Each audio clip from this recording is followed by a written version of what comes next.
지금 저도 요즘 밤잠을 거의 못 자면서 이런저런 고민을 해봅니다만 계속 국민과 역사를 속이고 선동하는 거의 정치 사기 집단 수준입니다. 보니까 범죄 집단. 어떻게 국민들로부터 선거를 통해서 권력을 이임받은 건전한 정책 결정 집단, 정책을 만드는 집단이 아니고 입법, 사법, 행정 모든 부서가 거의 국민을 상대로 사기를 치고 있잖아요. 범죄 집단이에요, 범죄 집단. 말로는 맨날 국민 하는데 국민 갈라치게 하고 지역 감정으로 어떻게든 선거를 통해서 국고를 다 탕진하더라도 매표해가지고 정권을 연장해서 빨간 세력이 오는 세상을 만들겠다는 그 붉은 세력들의 장난과 막장 드라마 때문에 대한민국은 더 이상 숨을 쉴 공간이 없을 것 같습니다. 근데 문제는 뭐냐면 우리가 역사의 그런 기록들을 보더라도 대한민국의 6.25와 같은 그런 엄청난 참극과 비극을 겪고 복원이 되느냐, 아니면 그런 역사의 아픔을 겪기 전에 우리 국민들이 자각해서 적은 희생으로 역사를 다시 돌리느냐, 이 문제인데, 사실 지금 보면은 아직도 우리 국민들은 이 여론조사들이 잘못됐는지 잘 됐는지는 여러분들이 더 잘 알겠습니다만은 약 40%가 이 광란의 정권을 지지한다는 지지율이 나오는 거 보면 국민들은 정신을 못 차린 거예요. 속된 말로 6.25와 같은 걸 겪어도 어디가 탓할 데가 없습니다. 국민들이 그렇게 만들고 있는 거예요.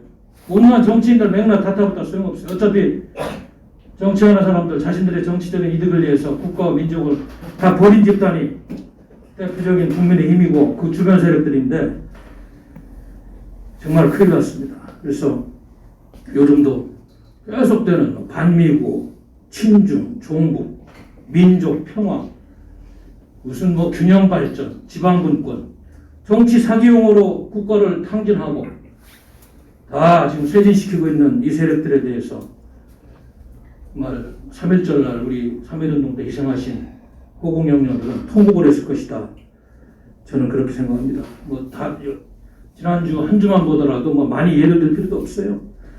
예? 아까도 대표님께서 말씀하셨습니다만, 대한민국의 이익을 지키라고 국회의원들 뽑아놓았더니 35놈이 주한미군 훈련하지 말라고 말이죠. 물론 더블당 놈들이긴 합니다만, 예? 그런 국회 빨리 해산해야 됩니다. 이런 정신 나간 작태들이 행하고 있어도 국민의힘에서 국민들이 그 사람들 쫓아내야 된다고 여론 이런 걸 보지 못했어요. 예, 그리고 또 어젠가요? 그 정세현이라는 민주평통 수석 부의장 똑같은 이야기를 합니다. 한미훈련 김정은이 자극하는데 할 필요가 있느냐? 예? 그 전에는 또 41개 진보도 아니죠. 진보라는 명을 쓰면 안 된다. 수구좌파 종북 여성단체 41개 단체가 한미 합동훈련하면 안 된다고 그랬대요. 이거는 거의 국가의 정체성과 국가의 옳은 기운이 거의 썩어 뭉들어져 가지고 이제는 내동댕이 쳐진 수준이다. 그래도 국가의 세금을 먹고 그들을 견제하라고 야당이라고 앉아있는 사람들은 그냥 쳐다만 보고 있고 방관하고 있는 수준이다. 네? 심지어는 트럼프 행정부 초기에 백악관의 국가 안보 보장을 한 하버드 맥머스터 씨가 보다 못하니까 레드 컬러드 유니피케이션이라는 얘기를 했어요. 북한이 핵무기를 가질 목적은 남한을 적과 통일하는 것 그 이상 이하가 아니다. 정신 차려야 된다.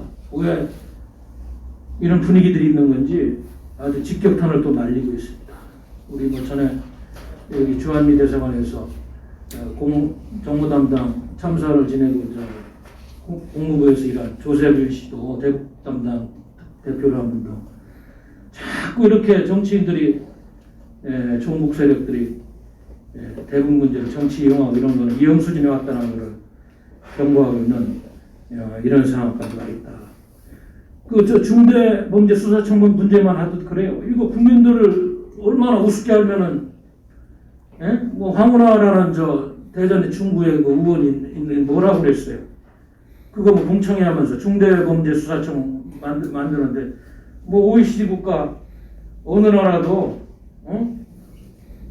수사와 기술을 전적으로 분리하고 있는 그런 상황인데 우리나라가 그렇게 그 두 가지를 다 갖고 있어도 되겠느냐? 자, 황운하고는 수사 기수권의 분리가 세계적인 추세라고 말이죠. 이렇게 주장하는 그런 거짓말을 했고 추미애 씨도 그런 거 아니에요? 일본은 검찰에 수사권이 없다고 그러고 왜 거짓말하고 선전선동해서 그냥 막 밀어붙이고 입법하고 그러다 답답하니까 그 형사소송법 분야의 대표적인 전문가이신 정웅석 형사소송학과 회장이 아주 황당한 주장이고 이거는 말도 안 된다고 이렇게 반박하는 이런 일들이 있습니다. 경제협력개발기구 35개 국가 중 어느 나라도 수사와 기술을 전적으로 분리하는 곳은 없다. 이런 여권의 거짓말에 대해서 반박하는 이런 일이 있었어요. 이런 짓거리를 하면서 지금 국민들한테 정당성을 이야기하고 거짓 궤변을 늘어놓고 있는 정권이다. 그렇게 봅니다. 그리고 뭐 신도시 만든다고 하면 뭐예요?